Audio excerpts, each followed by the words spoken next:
Bharatiya Janata party कोई यह गोपनीय कार्य नहीं करती है। तो हम गोगो दीदी योजना लेकर के आएंगे और प्रत्येक महीने के 11 तारीख को 2100 रुपए उनके खाते में हम लोग क्रेडिट करेंगे। उन्होंने फिर एक झांसा डालने का प्रयास किया है, तो जनता को मालूम है कि सरकार दोबारा नहीं आने वाली है। नमस्कार दर्शक, देख रहे हैं आप, मैं हूं अमित कुमार। झारखंड में झारखंड विधानसभा चुनाव के तारीख की घोषणा हो चुकी है। 13 और 20 नवंबर को चुनाव होना है, मतदान होना है और 23 नवंबर को काउंटिंग होनी है।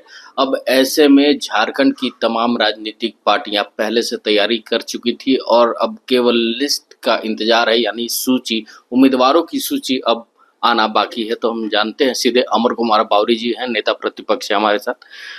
सर, अब सूची आनी बाकी है, इतना समय क्यों लग रहा है? अरे समय कहाँ लग रहा है, तो सूची आ जाएगी। अभी तो चुनाव की घोषणा में 48 घंटे भी नहीं हुए, सूची आ जाएगी। और कौन प्रत्याशी होंगे इसके लिए विश्लेषण करने का पर्याप्त समय भी आपके पास होगा। कल से गैजेट का प्रकाशित होगा और गैजेट के प्रकाशन के साथ हमारे कार्यकर्ता जो प्रत्याशी बनेंगे वो चुनाव के नामांकन की प्रक्रिया में लग जाएंगे। पेपर लीक की तरह संभावित सूची भी मार्केट में बहुत जगह चल रहा है। ये मैं समझता हूं कि भारतीय जनता पार्टी कोई यह गोपनीय कार्य नहीं करती है। भारतीय जनता पार्टी एक पूरी तरह से राय परामर्श करके सूची का निर्धारण करती है। तो हमारा जिला से रायशुमारी हुआ, विधानसभा से रायशुमारी हुआ, प्रदेश में हुआ, तो मोटा मोटी किन नामों की चर्चा है ये आप लोगों के पास पहले से ही है। तो किन नामों की चर्चा है, उसमें कौन नाम हो सकता है, ऐसा आपने आकलन लगा करके एक सूची तैयार कर दी है। अब जिस दिन सूची का प्रकाशन होगा उस दिन आप देखिएगा जब क्या है नहीं। सूची में कुछ ऐसे भी नाम है जो नए नाम जुड़ रहे हैं या फिर कोई पुराने खिलाड़ी हैं उनको आउट किया जा रहा है? आप इंतजार कर लीजिए, मुझे लगता है प्रत्याशियों का घोषणा हो जाने के बाद ही आपके सारे सवालों का जवाब मिल जाएगा। लगातार इंडिया गठबंधन कह रही है कि बोरो प्लेयर का इस बार उपयोग ज्यादातर भारतीय जनता पार्टी कर रही है। उनकी सूची देख लीजिएगा और उसके बाद हमारी सूची देख लीजिएगा, फिर उनके इस सवाल का जवाब आप उन्हीं से खोजिएगा।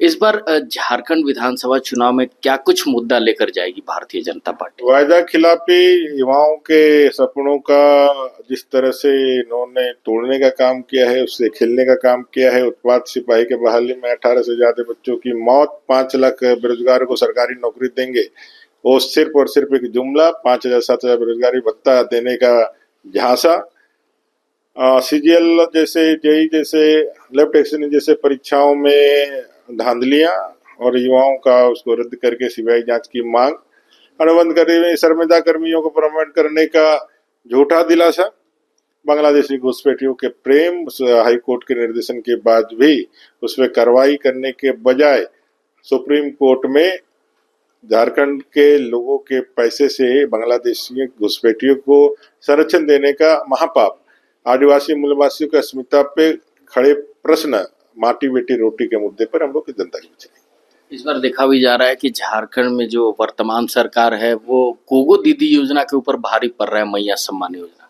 क्या लग रहा है? अगर यदि ये भारी पड़ता तो इतना छटपटाहट तो तुमको क्यों दिखता?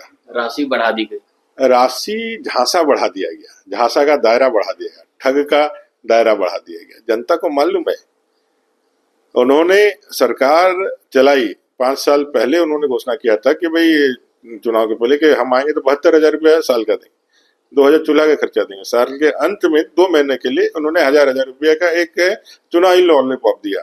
जब भारतीय जनता पार्टी ने कहा अन्य राज्यों को, जहां भारतीय जनता पार्टी सरकार में है, कि भाई हम लोग लगातार 5 सालों तक जहां भी इस तरह के वायदे किए हैं हमने पूरा किया है, और इस बार हम झारखंड में सरकार जनता बनाएगी भारतीय जनता पार्टी के नेतृत्व, तो हम गोगो दीदी योजना लेकर के आएंगे और प्रत्येक महीने के 11 तारीख को 2100 रुपए उनके खाते में हम लोग क्रेडिट करेंगे। इतना घोषणा मात्र से ही इस सरकार के उस जो गेम चेंजर योजना और लटर पटर कर रहे थे उनके पूरे होश उड़ गए, उनकी यात्राएं बंद हो गई। वो कभी इलेक्शन कमीशन के पास, कभी थाने में, तो कभी डीसी के यहाँ, कभी वहां पसीने छूट गए, क्योंकि इतना प्यार मिला जनता का, माता बहनों का। 60 लाख से ज्यादा फॉर्म का फिलअप कर दिया लोगों ने। उनको मालूम है कि भाई भारतीय जनता पार्टी ने अगर कहा है तो अगले महीने के 11 तारीख को सरकार बनते ही 21 रुपए आएंगे। ये एक क्रेडिबिलिटी है। 10 साल 15 साल लगातार भारतीय जनता पार्टी ने ये कमाया है। और इसके कारण जो है उसके होश उड़े हुए थे, और अंत में उन्होंने फिर एक झांसा डालने का प्रयास किया है। तो जनता को मालूम है कि सरकार दोबारा नहीं आने वाली है। दिसंबर किसने देखा है? आपका समय काउंटडाउन प्रारंभ हो गया है। अब एक्टिंग से अब कार्यवाहिक मुख्यमंत्री मात्र रह गए, और अभी विधायक भी रहेंगे कि नहीं, ये भी एक बड़ा प्रश्न खड़ा है।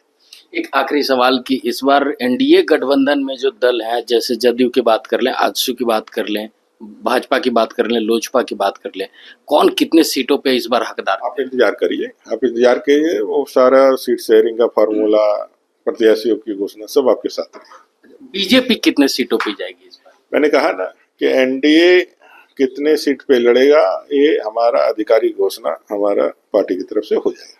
बहुत बहुत धन्यवाद। ये थे हमारे साथ नेता प्रतिपक्ष अमर कुमार बावरी, जो साफ बता रहे थे कि इस बार झारखंड में भाजपा यानी एनडीए किन किन चुनावी मुद्दों के साथ रण में उतरेगी और इस बार झारखंड विधानसभा चुनाव के रण को कैसे जीतने का काम करेगी। बहरहाल अभी दर्शकों को और साथ में प्रत्याशी और झारखंड की जनता को सूची के लिए इंतजार करना होगा, क्योंकि अभी भी थोड़ा वक्त है और संभवतः शाम तक सूची भी जारी हो जाएगी। उसके बाद मामला साफ हो पाएगा कि कौन कौन कहां से उम्मीदवार है।